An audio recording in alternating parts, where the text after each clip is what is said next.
for most young people, you really don't have any place to get a solid personal financial understanding or really like learn this stuff. There's no place that you learn it unless you have parents that know this stuff. I am focused on kind of contributing to that tide of just providing solid financial information to people.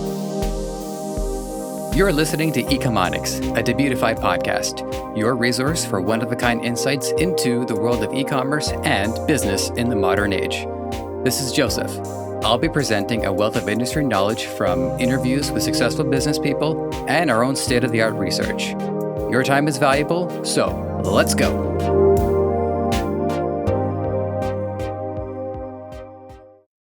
Apple Crider is a welcome sign that our upcoming generation are among some of the most informed. In the online age, Apple has learned how to take command of his future, using the tools at all of our disposal. Even if you don't have a business yet, just passing through, there's some actionable information here that anyone with a vested interest in their own money can put into practice. Apple Crider, it's good to have you here. Thank you for being on Ecomonics. How's it going? How you doing, man? I'm doing well. It's a pleasure to be speaking with you. How are you? I'm doing pretty good. Haven't had any power surges in the last little while. I'm a very transparent guy, and I revealed in a previous episode that we had to start it over, and so my anxiety is slowly starting to dissipate. Because in those episodes where we had those surges, every time they would pause to think, I'd be like, "Oh my god, I freaking lost them again!" But yeah, I'm feeling good. All right. Glad to have you here. I was also glad to do some research on you. As I was learning about you in order to be prepared for this interview, you opened up my eyes, and I'm looking forward to opening up the eyes of our audience today. But first question, warm you up to our audience and warm the audience up to you, is who you are and what you do. Yeah, great question. So Thanks. My name's Apple. I am 21 years old, and essentially I'm a pretty big personal finance nerd. I've been into personal finance, investing, credit cards, all that good stuff ever since a very young age. And so I've just kind of been continuing to pursue that in kind of different forms throughout the last couple of years. So graduated from college with a personal finance degree, sat for the Certified Financial Planner exam, which is kind of like the premier exam for people that help people with money. So did that a couple months ago. And now I'm really focused on investing in my brand online, building my YouTube channel and my podcast up, and then eventually turning that into a wealth management firm for specifically online entrepreneurs, because that's who I love talking to, and helping them with money is what I love. So that is the vision. And we don't want to we're gonna talk about some age disparity going on here. For one, there's a 10-year gap between you and me, and I'm wigging out because I'm just entering into my 30s, and I don't really know how to relate them to my 20s. But it's inspiring to see how well you've put your foundation together at this point. So the first part of this that I want to talk about, this is the overarching theme, is the disconnect between finance and the young. Like I said, I'm 31 years old now, and I have an overall grasp of my finances. I've got my, I got my savings, got putting money away, putting it here or there. So I'm doing all right. I had a bank account when I was a kid. I won it in a game of bingo. Our school, we had bingos. I wanted the Transformer. I got a savings account. I did not understand how a savings account worked until I was 25 years old. Until then, I thought the whole point of a savings account was to just put your money in a vault so you don't get robbed, versus putting it under the bed. I didn't know what interest was. I didn't know about the relation between savings and taxes and retirement themes. And man, do I wish I knew this stuff sooner. So what's being done by you and in your circles to improve financial knowledge for coming generations? Yeah, those are all very important points that you brought up. And I think that for most young people, you really don't have any place to get a solid personal financial understanding or really learn this stuff. There's no place that you learn it unless you have parents that know this stuff. But most people, the habits they're getting from their parents aren't all that great, if they're getting any. Most parents just don't even want to talk about this stuff. It's kind of taboo. So most people come in with absolutely nothing, and then they get thrown into either college or the real world, and they're like, I have no idea what to do. I'm getting this money now. I don't know what to do with it. How do I save it? How do I prepare for the future? And so there was really not a lot going on in the space of educating people other than these salespeople essentially that were calling themselves financial advisors trying to sell you life insurance. So like I really and now there's this community of people online, whether it's bloggers, YouTubers, podcasters, that are kind of filling in this gap and giving young people this financial basis to go off of and kind of prepare people to make wise financial decisions. So I am focused on kind of contributing to that tide of just providing solid financial information to people that they're not going to learn in school. They're not going to learn from their parents unless they're in the upper echelons of society anyway. So my focus is on providing that to people who actively seek it, because one thing about learning stuff online is like you have to actively seek this stuff out, which is still a pretty big con in my view. Like there's no way for just society as a whole to learn this stuff without actively seeking it out. So for now I'm only providing content to people that choose to seek it out, but over time hopefully I'm able to make a bigger difference and kind of impact people, even the ones that aren't actively thinking about this stuff. There's a couple of points that I want to raise too, and one of them is about and again, this is coming back to a disconnect between people in these age brackets and finances. And I remember being what was I, 23, 24, when there was the Occupy Wall Street movement, and I remember paid a visit to it. There was an open mic there. That was a mistake, and I think it's not just about not really understanding how it works, but I think there's also a lot of reluctance and a lot of resentment towards the financial system, because I think a lot of people are in this belief that the system is out to get us, or it's not on our side. And at your point, how did you reconcile with that? How did you manage to get past that? Or is there any truth or any credence to it? Yeah, no, I think there's definitely a lot of truth to that. And I mean, you really have to think about like all of these big companies, these banks, they're driven by financials. Like their shareholders want to see returns and their CEOs want to get paid and they want their stock options to go up in value. So like their incentive is to make more money. And so you kind of have to think about that.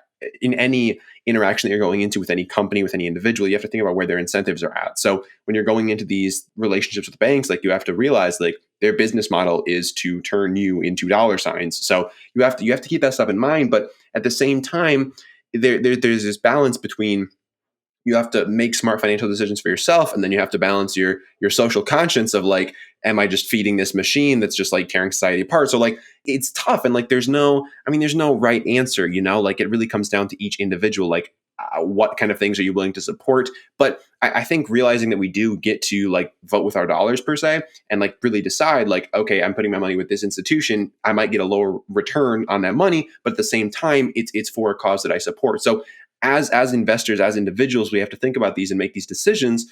And sometimes it's a balance between the economics of it and just your conscience and your like how important these issues are to you.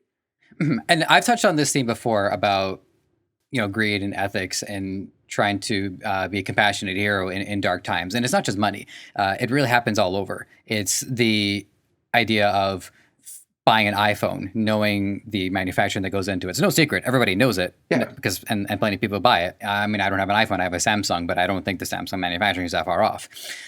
Eating meat. We know what happens when animals go through this. Even and this is coming from somebody who I've done background acting in the past, and I don't want to throw any particular studio under the bus, but sometimes background actors or actors, they get put through the ringer in order to produce content, and so there is a lot of suffering in the world. And so getting over that is something that you have to do, because what I think happens is people and youngsters especially, we got a lot of cynicism. I know, I remember how cynical I was when I was 13, 17, and so on, is we have to be careful not to use that as an excuse not to take action and not to start try to contribute to the net good in any way. Because if we don't do anything, then yes, the system does get worse. But if we can create a net good, then yeah, we can actually do something. Because even in a cosmic sense, even in a positive, negative sense, there is negative energy in the world, and we have to harness that in order to wash that over with more positivity.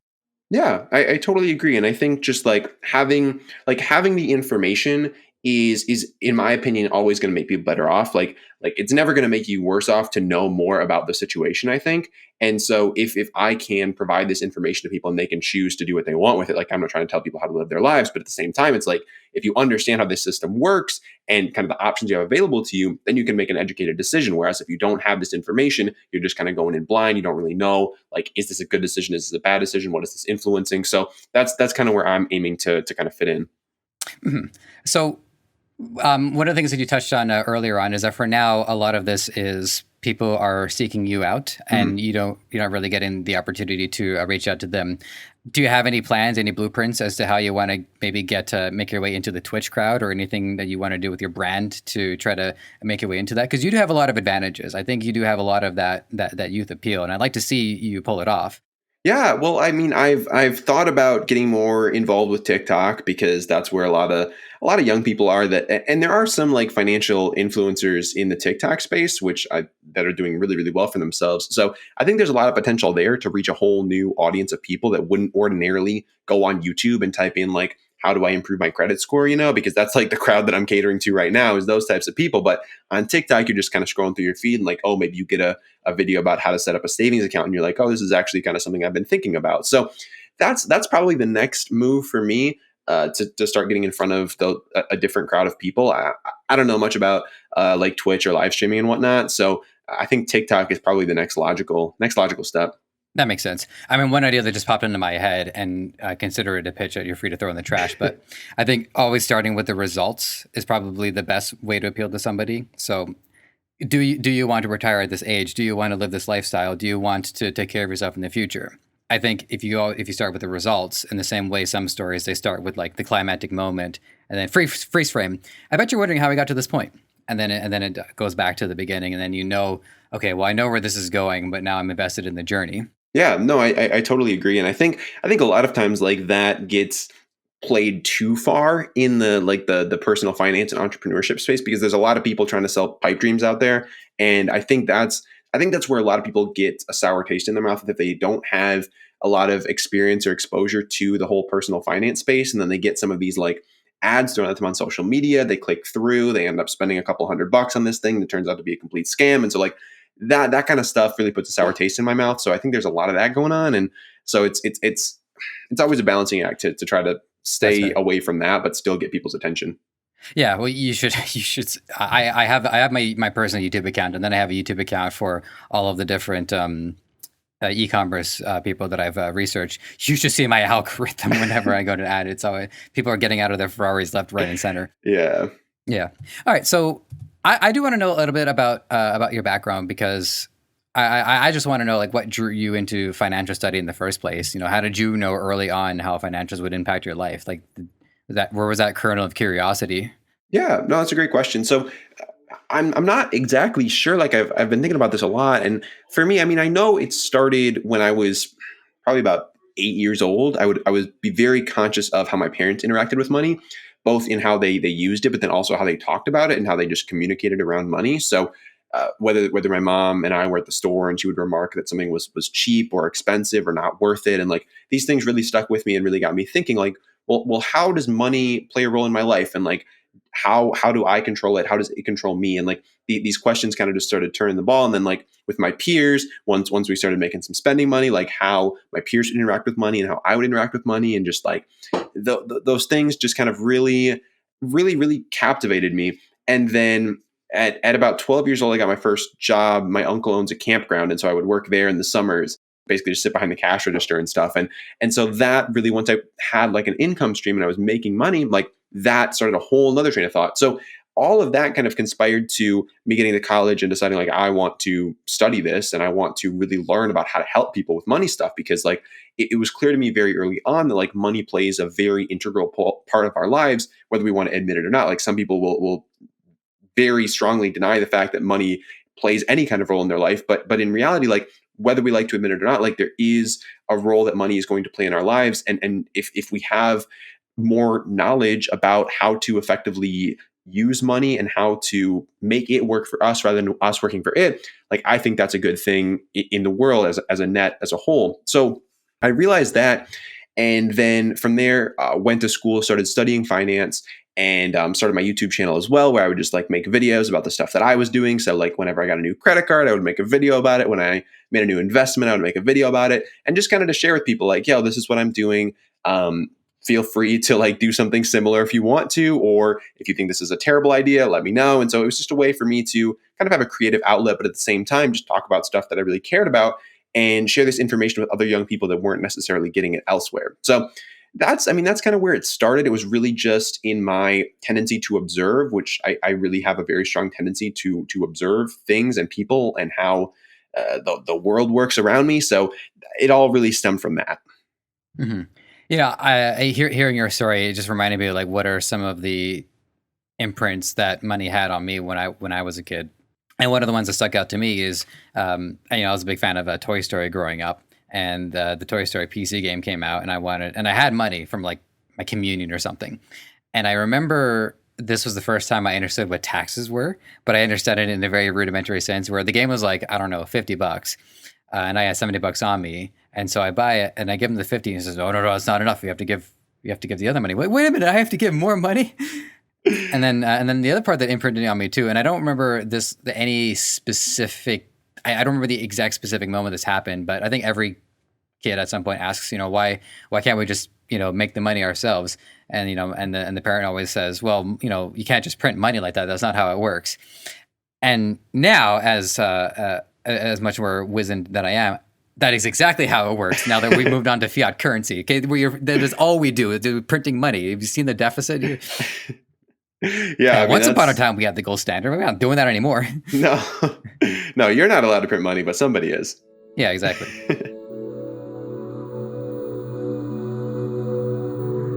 We have a lot of drop shipping experts, and they teach their pupils how to do it, and they get to see the results pretty right away. Or like, hey, in 3 months, I was able to pull this off, and happy times were made. But I'm wondering about what kind of feedback you've managed to get so far, because these are the returns that you're not really going to be able to see for quite a while. Yeah. So in terms, there's a lot of different areas that I talk about, including like credit cards and saving money and investing money and entrepreneurship and all that stuff. And like with investing in the stock market, like yes, that's a relatively long term endeavor. Like the type of investing that I do is not like, it's not day trading. You're not like moving in and out of stuff and making $1 billion every day. It's like long term stuff. So like with the investing side of things, like yes, like the returns from that are going to be like, it's going to make a huge difference on people's life, but it's going to take a long time. Like if you start when you're 20, by the time you're 50, like it's going to be crazy how much of a difference just starting off at 20 will make for you. But obviously, like the people who are consuming my content haven't turned 50 yet, and so like that has yet to play out. But in other respects, like with credit cards, that's the kind of the time span on that is a lot shorter. So like you can get some crazy results with credit cards a lot shorter. So people that I've referred credit cards to have gone on trips, and like not really so much right now, but like before the whole world shut down, being able to see people, like I would help them out with credit cards, and like even just my parents, for example, like my parents have signed up for like so many credit cards off of my recommendations, and they're getting free travel left, right, and center, So it's like, it's there are cool results that you can see. And like really with credit cards is where a lot of the results have come from that I've heard about, at least. But yeah, it's with the investing, it's definitely a lot longer of a time horizon. That's a good point though, because you can see short returns on a credit card, which is an investment in of itself. And this was the next question that I had chambered for you. Like one of my friends, he's a major stickler, and he loves accumulating different credit cards. And he every time he has a purchase, it's like a game of poker where he can pull out like 5 different cards and figure out which play he wants to make.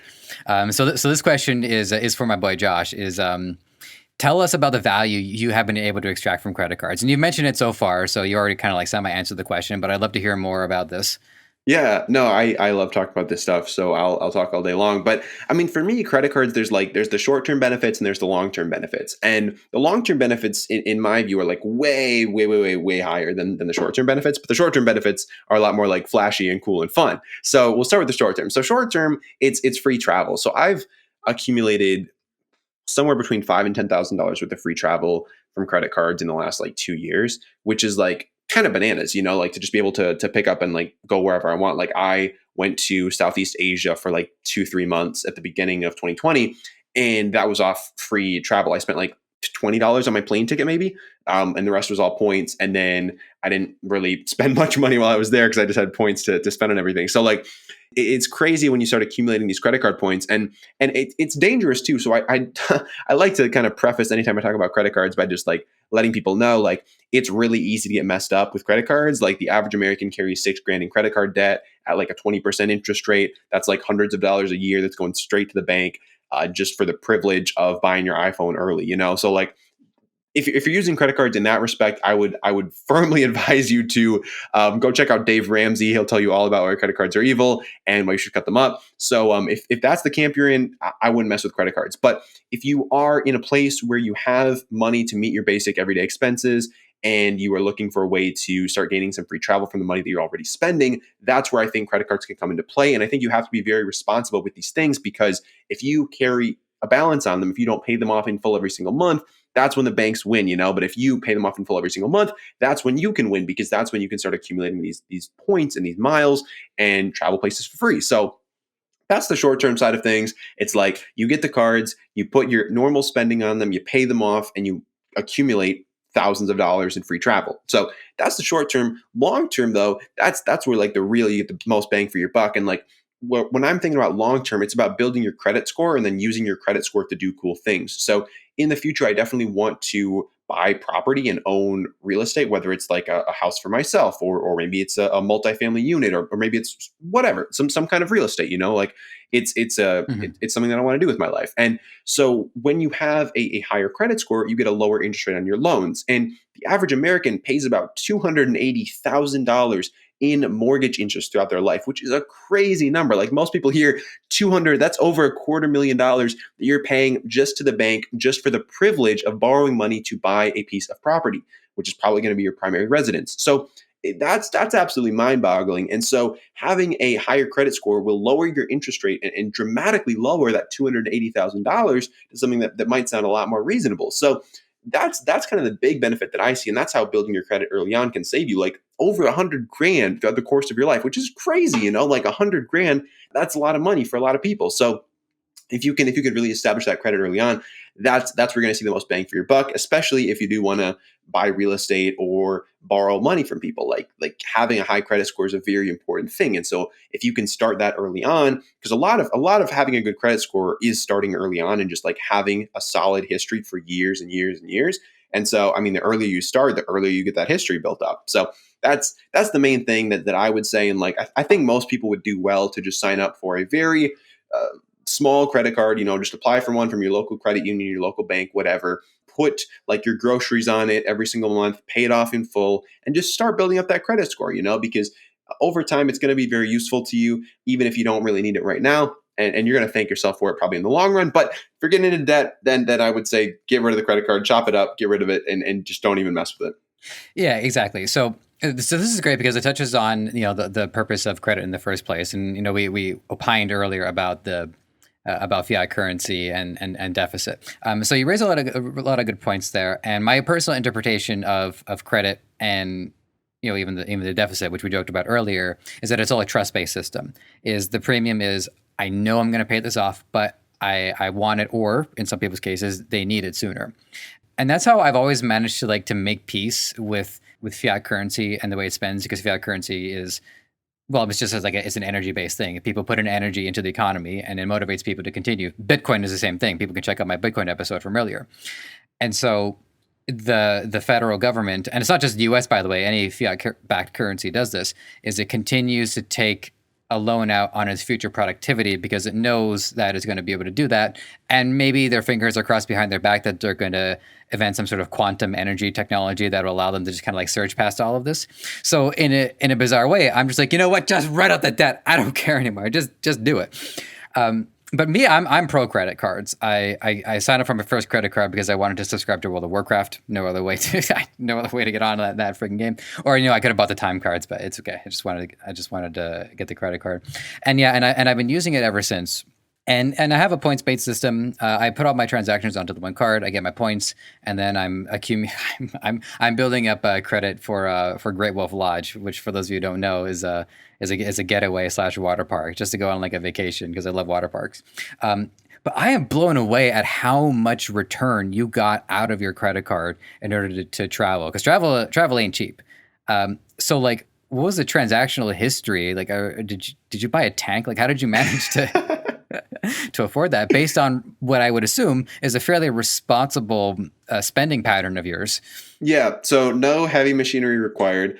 Okay, Really just my but I might everyday get one spending. anyways. Just yeah, Maybe just for fun. yeah. But yeah, so basically my how I use credit cards is at the moment I think I have about 12, maybe 13. Going to be applying for another one either later today or tomorrow. And so essentially my view with credit cards is I'm putting my everyday spending on them, and for a time, about a year, I was running a business that had a fair number of expenses. So I could funnel a lot of those expenses onto credit cards, which was great because it's more points. But even without doing that, I still would have accumulated at least like 5 grand in free travel. And so that's mostly because of the cards that I choose to apply for. So my whole MO with credit cards is so most good credit cards are going to have something called a sign up bonus, where basically if you spend a certain amount of money in the first 90 days, they're going to give you a whole big old bag full of points.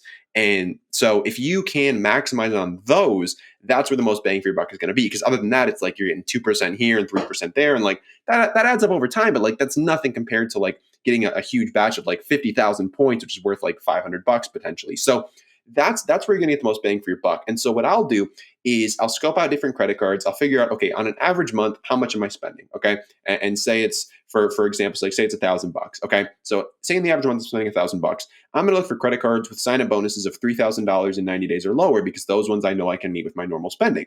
And so I'll find these credit cards, I'll meet the sign up bonuses, I'll get the bonus, and then I'll get the next one, and then I'll get the next one, and then I'll get the next one. And so I'm just Hmm. continuously getting these sign up bonuses and not having to change my spending. And maybe sometimes I know I'll have a big expense coming up, and then I can get a one with a higher sign up bonus because I know that, oh, I'll just loop in that $1,000 expense that I need to buy whatever into this month, and then I'll go for like a $4,000 one. So like that's my strategy, that's my MO. And really once I get the sign up bonus, like I don't even have to use the thing anymore. You know, I can just put it in my sock drawer. I've got like a collection of these credit Hmm. cards at this point that I no longer use because the benefit was in the sign up bonus. And so I'll either just like hold on to it if there's no annual fee. Most of the cards that I have don't have an annual fee. If it does have an annual fee, something that not a lot of people know is that you can actually downgrade that card to a free card in most cases. So most cards kind of exist on this continuum of like no fee card, and then like medium, and then like high. And so you can kind of upgrade and downgrade throughout these tiers with if you're working with a big bank like US Bank or Chase or American Express. They've got cards all along these tiers. And so if you have a card that has a fee, you got the sign up bonus, you no longer want the card, you can call them up and then downgrade that card to a free card and then just hold on to it. Because when you cancel a credit card, that's actually really bad for your credit score. So you want Right. to make sure that you just hold on to these things long term. Even if you don't use them, they're still working hard for you to build your credit score. So that's my MO. And that's how you can kind of accumulate a lot of points fairly quickly without having to spend bazillions of dollars on credit cards. Okay. So just one thing that I wanted to address about that is there really isn't canceling it. Yeah, I can see that being bad for your credit. Downgrading it makes sense. In fact, that's what I did because I had a gold credit card, Oh, and it did give me a sign up bonus, which booked my first night at Great Wolf Lodge, and then I switched it down to a silver, which is no monthly fees, and that's what I do all my transactions on. And so holding on to all these cards but not seeing any activity on it, there's no effect there on your credit score, even if you're not no, using no. them. So it's all positive effect actually, because when you have a credit card that you don't put a payment on for a month, the bank is still reporting to the credit bureaus an on-time payment and 0% utilization on the card, which are both going to positively impact your score. So even just holding on to something with no spend is going to positively impact you. The only thing you'll have to watch out for is sometimes credit card companies will go through and they'll just kind of be like, okay, who hasn't been using their card in a long time? And they'll just cancel these things. Mhm. Usually they're going to send you a heads up before they do that. They'll send you something in the mail. They'll be like, hey, haven't used this card in a while. Do you still want it? Or should we just cancel it? But I generally recommend like at least once a year, just like buy a stick of gum or a pack of gum or whatever Mhm. on credit cards that you want to keep around. Because if the bank does just shut them down, that's going to be bad because it's basically it getting canceled. And so that's going to be bad for your score. But as long as you just have this thing, you may buy something once a year on it, it's going to positively impact your score overall. Yeah, I could see maybe if I just put my Quip subscription onto like one card, just so that it's $20 a month. It's just going, and I transfer my money from my checking into my savings or in my credit card, anyways. Cool. Well, that's a lot of really good stuff so far. Josh, you're welcome. So The next one that I want to ask you about too is retirement and Roth IRA. Now, I live in Canada, and this is a global audience, so I don't think I have access to this specific service of Roth IRA, but I still want to know about it and like what's the breakdown for people around the world so they know what they can look for in their respective states. So Roth IRAs, big deal, especially for people in the US. If you're international, there's going to be different options available to you. But yeah, it's going to be probably something similar depending on what country you're in. I know in Canada, I think you guys have got like TFSAs and RRSPs. I think those are like kind of the equivalents to Roth IRAs. But essentially, a Roth IRA is a type of retirement account where you can get tax benefits for saving for retirement because the government, at least in the US, doesn't really want to foot your retirement bill. You know, they've got Social Security, who knows where that's going to be. But in the grand scheme of things, like they don't want to be responsible for paying for your life from age 60 to age death. So they want you to be responsible for doing that. And so what they're going to do is they're going to say, hey, if you do this for us, we're going to give you some tax benefits and not Uncle Sam is not going to take as much of your money in the form of taxes. So basically how this thing works is there's two kinds of IRAs. Basically, there's a Roth IRA and a traditional IRA. And the difference here is when the money is taxed, because they're still going to be taxed, but not as much. So with a Roth IRA, what's going to happen here is you're going to get money from your job and you're going to pay taxes on that. Your employer is just going to take the taxes out and then you're going to pay taxes every year, normal taxes. But then you're going to take that money that you already paid taxes on, you're going to put that in the Roth IRA, you're going to take that money that's now in this account, you're going to invest it into things like stocks or mutual funds or whatever, you're going to buy this stuff in this account, and then your money is hopefully going to grow over time to the point where you retire and say you've invested $100,000 into this account over the course of your working career, it's grown to $1 million, and now you've got $900,000 of gains over the past 4 years, and normally $900,000 worth of gains, that'll be taxed anywhere from 15 to 20%, which is going to be anywhere from like 150 grand to like 200 grand. So that's a lot of money in taxes, like you get to retirement, you think you've got $1 million, but in reality, you've only got 800,000, which again, 800,000 still seems like a lot of money, but it's not quite as much as $1 million. So with a Roth IRA, you're going to have that $1 million at retirement, and you're going to pay zero taxes on it. Okay. So there's no tax. You're taking away that 150 grand, 200 grand in taxes, and you're paying nothing.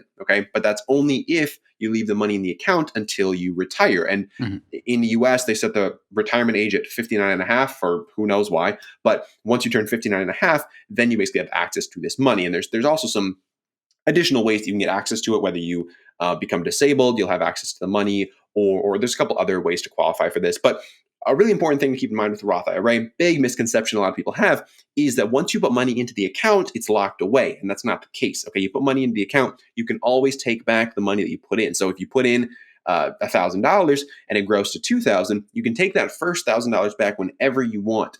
If you try to dip into the second $1,000, that's when you're going to start getting hit with taxes and penalties. Okay, so you really don't want to do that. But in an emergency, if you do have to take money out of this thing, you can absolutely do so tax and penalty free if you're only taking out what you put in. So that's Roth IRAs in a nutshell. And really, the reason that I am like so fired up about them is like there's so much potential for younger individuals to really set themselves up to have a productive and good financial life by just taking a couple small actions early on, and one of which is setting up a Roth IRA and just funneling in like 10% of your income would be amazing. If you could put 10% of your money away every single paycheck into this Roth IRA, like you're going to be so set by the time that you want to retire that you're not even going to have to worry about this stuff, But it's really just like your ingredients for investing are time and money.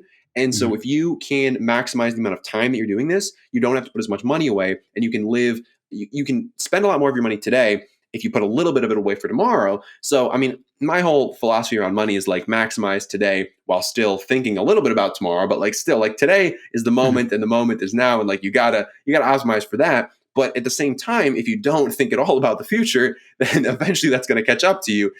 So that's Roth IRAs in a nutshell.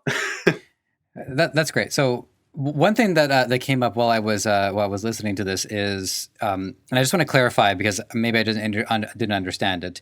With putting money into the Roth IRA, is the bank using that money to make specific investments? Like, are they investing into stocks? Good point. Good point. So yeah, I wasn't very clear about that. So Okay. essentially, a Roth IRA is very similar to like a normal bank account, where you're putting money into this account. But the difference is once you put money into the account, then you get to choose where to invest it. And so the bank's not investing this money. You're getting to invest this money and decide where it goes. So you can use it to buy stocks of Amazon or Apple, or just buy funds that contain the entire stock market. And like you can do whatever you want with this money. You can even use it to buy real estate. Like you can buy anything you want with the money in this account, basically. And so you do that, and then it grows over time, and then you're able to use that for retirement. Okay. If you're not really sure about this kind of thing, I assume that advisors can guide Yeah, people and help them figure out where they want to put it. yeah, absolutely. And I always recommend talking to some kind of professional. But one thing that I'm learning more and more as I become certified and really like get deeper into the whole financial services field is there's a lot of people out there trying to sell you a lot of things that you don't need. So I Mhm. would just be very always ask a lot of questions. If you don't understand what somebody's telling you, ask them to clarify. Like, you are their client. It is your money on the line. It's your right to know what this person is trying to get you to do. So ask lots of questions and really just establish early on what this person's business model is. Are they a salesperson? Are they calling themselves an advisor, but in reality they're a salesperson? Because if they are, you want to know that. It doesn't mean you can't work with them, but it does mean, like, just know Mhm. where their incentives are at and how they're getting paid, because that's probably going to influence how they make decisions. So there's a lot of stuff to keep in mind there. And in general, I mean, if you're working with someone who is a CFP, or certified financial planner, that's like the top of the top, and like might be a little bit biased because I just took that exam. But if you're working with somebody, like, they're legally obligated to work in your best interest. They are not like, they cannot subvert your interest for their own. They are legally bound to put you ahead of them. And so that's the only designation for financial planners and financial advisors that actually requires that level of care. So if you want to know that someone's putting you first, definitely CFP is the way to go. That's great. Yeah, I just wrote that note down and then I underlined it a bunch of times just just to make sure. All right. So this question popped up as I was listening to your breakdown, and full disclosure, this is very tongue in cheek, but is there an age where it's too late, where like somebody's going to be screwed over and they're not going to be able to make this IRA work for them? It's a good question, and I would say that it's never too late. It just becomes more and more difficult the longer you wait. So, like I said, like, if you can put 10% of your income away in your 20s, like, that's gonna, like, you just do 10% from your 20s till like 60 or whenever you want to retire, and like, you'll be good. Roughly, like, I'm not. This is not financial advice. Like, I'm not saying like that's 100% guaranteed, but like, roughly. But if you start 10 years later, say, you're probably going to have to save a little bit more every single year. If you start 10 years later, you're going to have to save a lot more. If you don't start till you're 40, like, that's when you're really going to have a rough time. You're going to have to save a lot of money every single year. You're going to have to really cut back on your lifestyle, just in order to optimize for your future years. So, like, the earlier you start, like, again, your ingredients are time and money. So the more time you put in, the less money you got to put in. But the longer you wait, the more you're probably going to have to invest, and the more you're going to have to kind of change your current lifestyle and maybe reduce things in order to meet those future obligations. Well, I have one stipulation to that, and this is hypothetical, but ideally, between 20s to 30s, 30s to 40s, is that somebody's earning power would increase because Yeah. their skill set increases and they get higher paying jobs. So, and for the record, like I said, like I have some money put away, but I have not put money into in Canada. Yes, it is an RRSP. You're correct about that. I do have a TFSA though. And also, not that I can give any advice, but just in case people are curious, I use a TFSA as my emergency fund because I can pull it out right away, and I do generate interest on it. So just in case I get into any legal troubles or need a root canal, I just dip into my TFSA. It alleviates some, but not all of my anxiety. But where is the trade off between somebody in their 30s who, hypothetically, counting myself, can actually earn more money than they were earning in their 20s anyways? Yeah, I think that's a good point. Like, yeah, hopefully over time your income is going up, but in the grand scheme of things, like, if you can just, there's this whole, like, saying that you should, like, pay yourself first, and I think there's a lot of truth to that. In that, if you can just kind of like skim this amount off the top before you even like look at it, like set up like auto deposits to your, I don't even remember what it's called at this point, RSP or something. Yeah, RRSP. RRSP, If you yeah. can just like set up auto deposits to just skim off the top, go right in there. Like, that's as your income grows, like, those deposits will get bigger, and your income's still going up, but you're still saving for retirement. So, like, that's kind of the mentality that I fall into, where it's just like, if you can set this thing up to go automatic, you don't have to worry about it, and it's just gonna like grow with you. That's where I would like to be. But it does depend on everyone's situation. Like some people are going to be fine waiting until they're in their 30s to get started and just like save a little bit more, but some people would prefer to get a head start on that. So it really comes down to personal preference. Like there's not one size fits all thing. It does, and there's personal situations too, and there's also, I'm a big fan of the hierarchy of motivation, because I think a lot of people will, knowing that when their parents pass on, knock on wood, they will have a house access to them. So wealth does tend to accumulate in family structures as well. So not everybody is so inclined to do that. I am, because I want to make my own way, but like you say, not everybody has different priorities, no, it's totally and different true. responsibilities. Yeah. All right. So this next one is going to be for our drop shippers. The appeal of drop shipping is evident. We don't need to go over it each time. But for people interested in drop shipping, there are other revenue streams that you've talked about prior.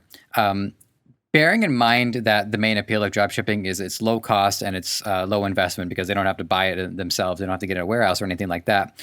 Can you think of any, or can you recommend any revenue streams or alternative income sources that our audience can look into? Yeah, no, I think that's a great question. And so for me, my mind kind of goes to two places, just kind of based on my past experience with making money on the internet.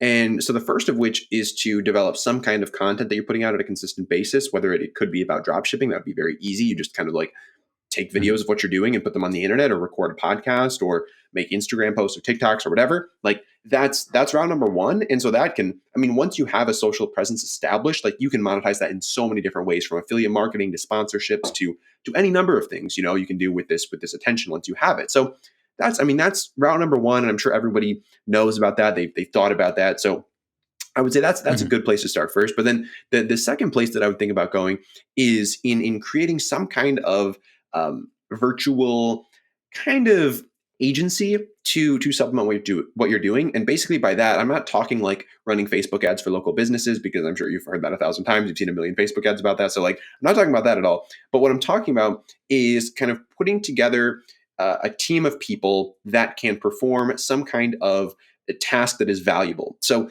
for me, I was running this company for about 2 years and about 1 year, and we were producing podcasts for people. And so I built this agency and basically had hired a bunch of podcast editors. And then I was basically being the connection point between the podcast editors and the podcasters who needed their shows edited. So basically on my end, what I was responsible for was putting this website together, getting people in the door, and then managing this entire team. And so if you can find something that people are in need of, in this case, it was podcast editing, but it could be anything. It's not all that difficult to put together a team of people. And for me, I think like arbitraging this like across the world is like a really smart way to go, because there's like a lot of very skilled talent in countries where the dollar goes a lot further. So most of our people were hired from the Philippines. And so we had this team of really skilled people in the Philippines, and we were basically connecting them with podcasters that needed their shows edited. So if you can find some kind of way to, whether it is in production work, or whether it's in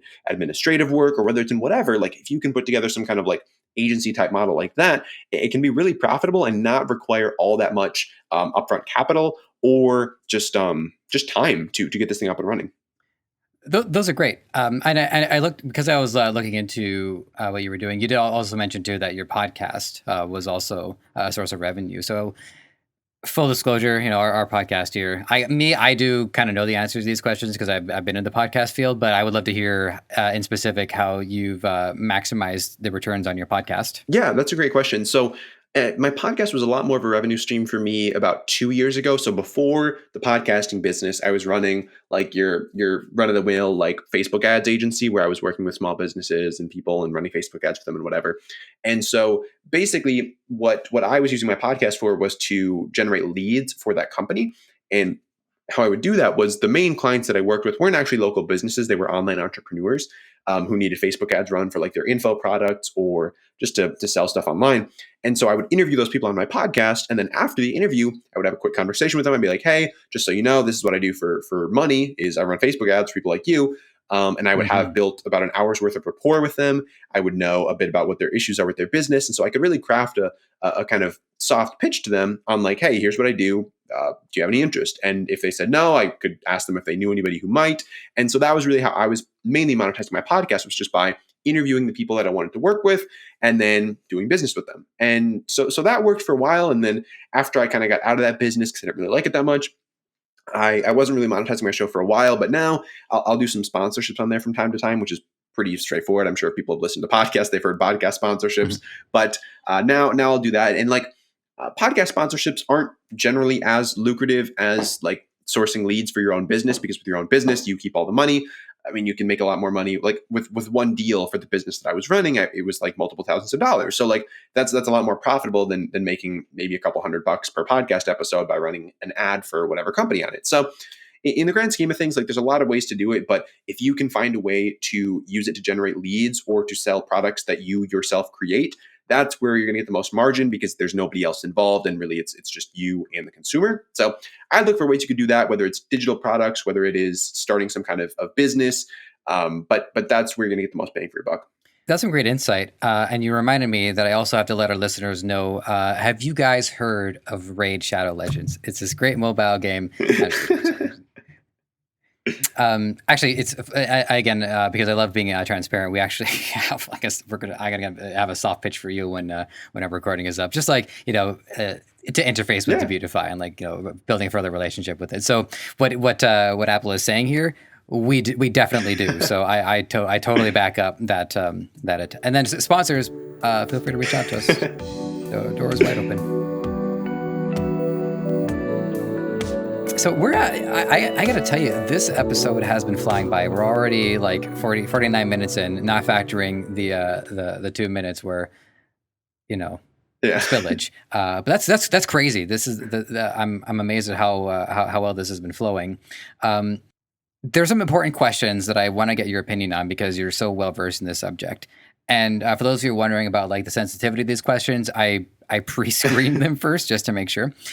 So remember earlier on in the episode, you're talking about how credit card companies, they win because people don't pay their fee on time. Mm-hmm.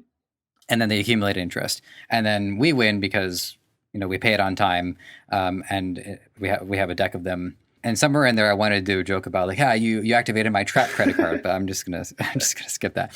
Now, there is a concern about the overall economic health of a country. And we'll talk about the USA because although I am in Canada, I identify really as as an American more than anything. I really do love your country and I wish it well. But there is disparity in the haves and the have-nots.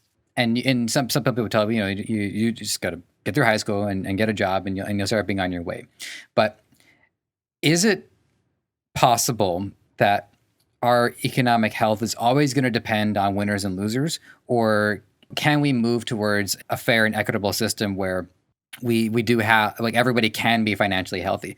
And this is, by the way, I'm just not advocating for outright addition to social programs. I'm not taking a position one way or another, but principally countries they tax people so that we can benefit everyone's welfare. But each country has different views on what you should be taxing and what those taxes should pay for. So that's a lot. Obviously, there's a lot to unpack here, but I do want to hear your overall opinions on what you would like to see in an economically healthy country. Yeah, there's definitely a lot to unpack there. So I think the current state of the world has made some things pretty clear. And so a couple of those things that I think are worth talking about is like, so during this whole pandemic, there's been millions of people getting laid off. There's been tons of jobs getting lost. But at the same time, the stock market's been flying, for the most part, stock market's going higher and higher and higher. And so that has sent some kind of confusing indicators to people about just how the world works, and so people are saying like, oh, well, the economy is going great. Like the stock market's just going up. Like what's the problem here? And the problem is that there's millions of people who have lost their jobs. So there's this big disconnect between like the everyday individual and like the performance of the stock market. And the performance of the stock market really doesn't impact the everyday individual all that much, because when you look at the distribution of who actually owns stocks, about 70% of stocks are owned by the top 1% of society. So most of those gains that are being generated right now are being had by the very upper echelons of society. And so like the everyday person is not really sharing in those. And the people on the news stations, the talking heads will tell you that, oh, well, it's benefiting everybody's pension plan and their retirement accounts. But in reality, like you look at 70% going to the top 1%, and you're like, well, I mean, maybe my retirement account's going up a little bit, but in the grand scheme of things, I don't have a job right now. So I'm not too concerned about that. So I think that there really is a long ways to go in terms of just even just mentally realizing that the stock market is not really a very fair representation of how the country as a whole is doing. Because I mean, yeah, looking at the country right now, it's like a lot of stuff's not going very well, and yet the stock market is continuously going up. So that's I think that's a good first place to start. But in terms of like inequalities and solving that via taxes, I mean, I don't know. I try not to get too political with the stuff that I talk about, just because I mean I'm not the most well researched in this space. But I think Sure. I think in general we should be paying some kind of taxes. Like I'm not the whole like libertarian like shut everything down like my money is my money. Like I think in general it is good that we are paying some money to the government that is theoretically like elected by us to make decisions on our behalf. I think that's a good thing, and I think in general, like it works out all right. You know, it's obviously not a perfect system, but I think it works out decently for the most part. That we're giving money to the government and they're allocating it in some way, but a lot of times that allocation isn't exactly how we would like it, and a lot of times the people who are actually paying these taxes aren't necessarily paying them in proportion to how much money they're making. So I think there's definitely a long ways to go to get to a real equitable system. Do I think it's possible? I mean, maybe, but like the people at the top, I mean, the people at the top are just going to keep spending money to figure out how they can pay less in taxes. So it's like, uh, at a point, it becomes difficult to really envision what a fully equitable system would look like. So I'm optimistic, but I don't think that there is really like a perfect system that we'll ever get to. Sure.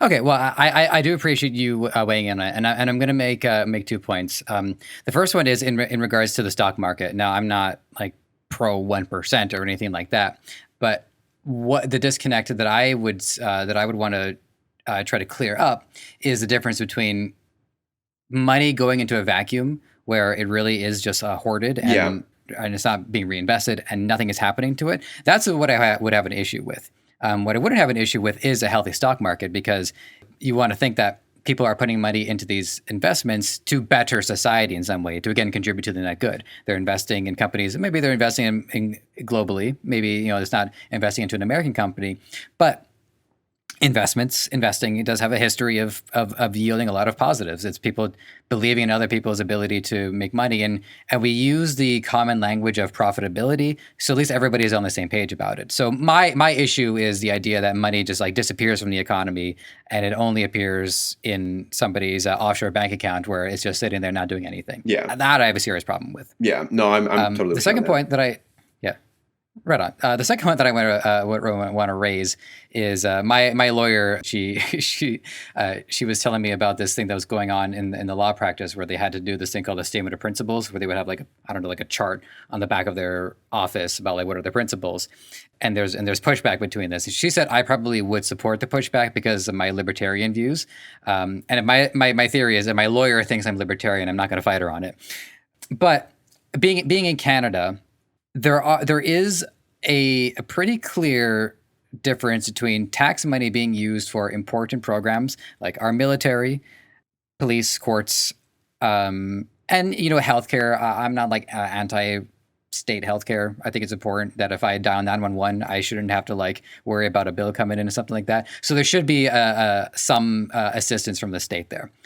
But at the same time, I also took my girlfriend swimming at a state-funded swimming pool, and there was only like a 2-hour window once a week where we were allowed to swim, and it was packed because everybody got to use that 2-hour window, and it was free. And well, some people who don't even really intend to go swimming; they just want to use the free showers. There was urine on the ground. It was not a pleasant experience, and I felt like I understand a lot of people depend on this because a lot of young kids are in school, they use these programs, and it probably benefits them. But what it's also doing is that it is stifling the ability for the private market to offer something in exchange. I've reached out to hotels to see if I can just like pay to use their swimming pool, and they say no.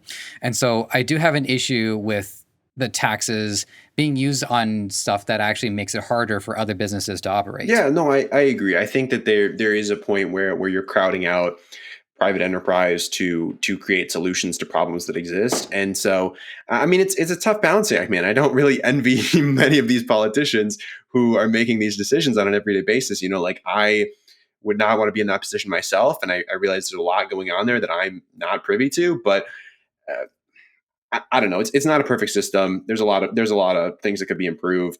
But am I the person that's going to go and down to Capitol Hill and improve them? Absolutely not.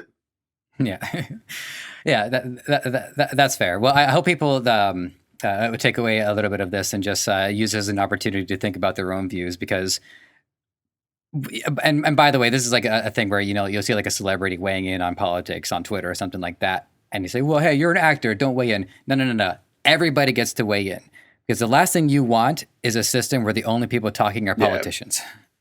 No, Yeah. absolutely, absolutely. Okay, well, this one is going to be for fun. So. And then I'm going to give you the wrap up question. So one thing that I did at the start of my 30s was to lay out a life plan, because us millennials, I'm on like the first wave millennial, maybe second wave, and we have the luxury slash curse of possibly living to like 200 years old, and maybe we'll get blasted off into space. So it's important to have a plan of like what am I going to do in my 30s, what I'm going to do in my 40s, what am I going to do in my 50s, and for my audience, I'm happy to share this because I want people to know about me. But in my 30s, I'm sticking to my medium producing because it's been going really well for me. In my 40s, I'm going into like my creative writing side. In 50s, I actually do want to get into public service. I do find it fascinating, and I'm not as much of a fan of the theater side, but I am a fan of the actual tangible, like how trying to help people in a net positive way. In my 60s, this is where I've kind of run out of ideas. My placeholder right now is to try to beat up all the bullies who picked on me in school. But again, that's a placeholder. I don't know if I'm committing to that. But I was wondering, you, at 21 years old, if you've done anything similar, if you have kind of like a vision for what you want to do when you hit 30, hit 40, hit 50, and then by 70, get blasted off into space. Well, I'll tell you, short answer is no. I am somebody who does not. I plan my I plan one day out pretty strictly, but Okay. beyond one day, it's kind of a blur. So, I mean, for context, I moved to New York like 2 or 3 days ago with maybe like two Wow. weeks of planning. Okay. So like I really do value the flexibility that I have right now with not being tied down to many things at all. So for me, I very much prefer to just like be in the now and be present and just kind of let that kind of guide where I want to go. And so I'm not looking to kind of lay out a roadmap for my life right now. I'm more so just really looking to learn more about myself, learn more about the world, and where I can potentially fit into it, and just kind of ride that. So yeah, I mean, I admire the laying out of the future, but yeah, I guess it's not really my style. That's fair. And when I was in my 20s, I didn't do it either. I think in the way our expectations for age versus life milestones, again, those expectations can be more spread out. Once upon a time, people made it to 30 and they thought it was a miracle. So I would say that I would characterize my 20s as kind of like my teens round two, where I was still trying to figure things out and try to get my place in the world. But 10 years is a long way away, and congratulations on everything you've pulled off so far. Thank you. So and another 10 years with your momentum, I hope to see it. Yeah, exactly.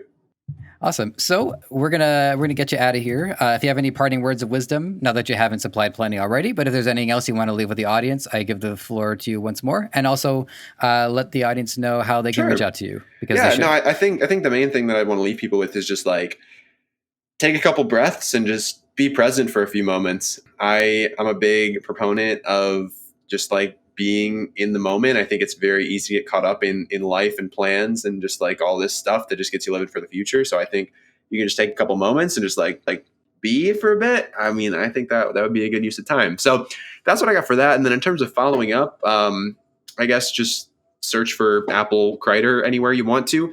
I'm pretty active on YouTube. Been posting once a day for probably like a month or so. So check me out there. You can find my podcast, Young Smart Money. You can shoot me a DM on Instagram, wherever you want to. And then it's Apple, and then Crider is spelled like cider with an R in there, so Crider. And yeah, hope to hear from you guys. All right, everybody. Well, I hope you had a good time with this. I certainly did. Apple, once again, thank you for your time and for your knowledge. All right, listeners, we'll check in with you soon. Thanks for listening. You might have found this show on any number of platforms: Apple Podcasts, Spotify, Google Play, Stitcher, or right here on Debutify. Whatever the case, if you enjoyed this content and want to help us thrive, please take a few moments to leave a review on Apple Podcasts or wherever you think is best. We also want to hear from you, so whether you think you'd be a good guest or want to weigh in on anything related to our show, you can email podcast@debutify.com or connect with us on Facebook, Twitter, Instagram, and TikTok. Finally, this podcast is created by the passionate team at Debutify. If you're ready to take the plunge into e-commerce or are looking to up your game, head over to Debutify.com and see how it can change your life and the lives of many through what you do next.